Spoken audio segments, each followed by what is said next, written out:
जय श्री हरि। अथ वामन परिवर्तनी एकादशी महात्म्य। धर्मराज युधिष्ठिर बोले कि हे भगवान, भादों की शुक्ल पक्ष की एकादशी का नाम तथा विधि क्या है?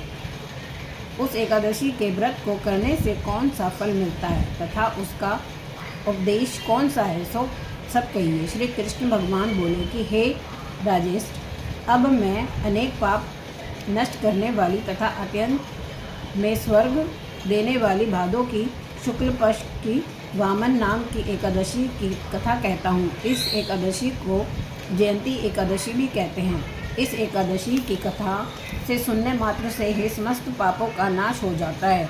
इस एकादशी के व्रत का फल वाजपेय यज्ञ के फल से भी अधिक है।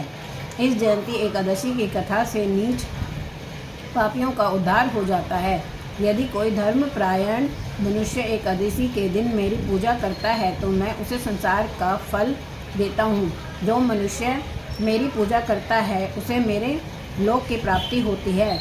इसमें किंचित मात्र भी संदेह नहीं है। जो मनुष्य इस एकादशी के दिन श्री वामन भगवान की पूजा करते हैं तथा तीनों देवताओं अर्थात ब्रह्मा विष्णु महेश की पूजा करते हैं, जो मनुष्य इस एकादशी का व्रत करते हैं उन्हें इस संसार में कुछ भी करना शेष नहीं रहता। एकादशी के दिन श्री विष्णु भगवान करवट बदलते हैं, इसलिए परिवर्तनी एकादशी भी कहते हैं। इस पर श्री युधिष्ठिर बोले कि हे भगवान, आपके वचनों को सुनकर मुझे महान संदेह हो रहा है कि आप किस प्रकार सोते तथा करवट बदलते हैं। आपने बलि को क्यों बांधा और वामन रूप धारण करके क्यों लीलाएं की? चातुर्मास व्रत की विधि क्या है? आप तथा आपके शयन करने का मनुष्य का क्या कर्तव्य है, सो सब विस्तार पूर्वक कहिए। श्री कृष्ण भगवान बोले कि हे राजन, अब आप पापों को नष्ट करने वाली कथा का श्रवण करें। त्रेता युग में एक बलि नाम का दानव था। वह अत्यंत भक्तदानी, सत्यवादी तथा ब्राह्मणों की सेवा करता था। वह अपनी भक्ति के प्रभाव से स्वर्ग में इंद्र के स्थान पर राज्य करने लगा। इंद्र तथा अन्य देवता इस बात को सहन न कर सके और भगवान के पास प्रार्थना करने लगे। अंत में भगवान ने वामन रूप धारण किया। मैंने अत्यंत तेजस्वी ब्राह्मण बालक के रूप में राजा बलि को जीता।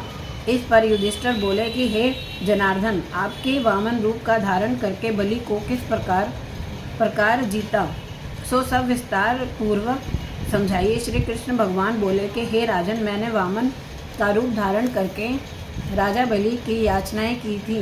राजन, तुम 3 पैर भूमि दे दो, इससे तुम्हारे लिए 3 लोक दान का फल प्राप्त होगा। राजा बलि ने इस छोटी सी याचना को स्वीकार किया और भूमि देने को तैयार हो गया। तब मैंने अपने आकार को बढ़ाया और भूलोक में पैर, भूलोक में जंघा, स्वर्गलोक में कमर, महलोक में पेट और जनलोक में हृदय, तपलोक में कंठ और सत्यलोक में मुख रखकर अपने सिर को ऊंचा कर लिया। उस समय सूर्य, चंद्रमा, नक्षत्र, इंद्र तथा अन्य देवता आदि शास्त्रों अनुसार मेरी स्तुति करने लगे। उस समय राजा बलि को पकड़ा और पूछा कि हे राजा, अब मैं तीसरा पैर कहाँ रखूँ? इतना सुनकर राजा बलि ने अपना सिर नीचे कर दिया। उस पर मैंने अपना तीसरा पैर रख दिया और वह भक्त दानव ताल को चला गया। जब मैंने उसे अत्यंत विनीत पाया तो मैंने उसे कहा कि हे बलि, मैं सदैव तुम्हारे पास रहूँगा। भादों में शुक्ल पक्ष की एकादशी की परिवर्तनी नामक एकादशी के दिन मेरी एक प्रतिमा राजा बलि के पास रहेगी और एक क्षीर सागर में शेषनाग पर शयन करती रहेगी।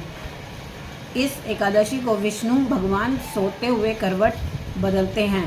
इस दिन त्रिलोकी के नाथ श्री विष्णु भगवान की पूजा की जाती है। इसमें चावल और दही सहित रूप का दान दिया जाता है। इस दिन रात्रि को जागरण करना चाहिए। इस प्रकार व्रत करने से मनुष्य समस्त पापों से मुक्त होकर स्वर्गलोक को चला जाता है। जो इन पापों को नष्ट करने वाली कथा को सुनते हैं उन्हें अश्वमेध यज्ञ का फल मिलता है। जय श्री हरि, जय श्री हरि।